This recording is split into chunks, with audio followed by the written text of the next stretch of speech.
This is the remote. Behind the remote, from the bottom side, from this position is the place to pull out the cover. I'll be using this kind of screwdriver to pull that cover out. We'll punch in the screwdriver and pull the cover outwards.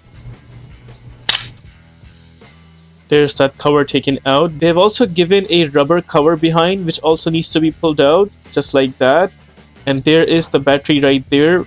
You will see on top there's also a spot to punch in the screwdriver and then pull the battery outwards. There is the battery taken out. We will be needing a CR2032 battery. Now my battery is good, so I will be installing it back, and you can use the same steps to install a new battery in your remote.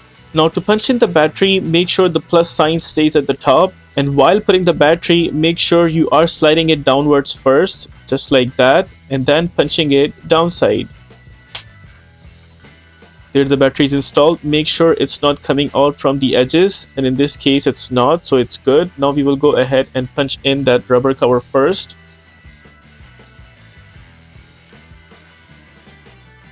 That rubber cover is in. Now we will go ahead and punch in the bigger portion of the cover. We'll make sure all the edges are good and then give it a slight push towards the other side. We'll check to see if all the edges are completely in. It seems like all good, and with that we are done with the replacement of the battery for this remote. If this video helps you in any way, please consider liking this video and subscribing to our channel.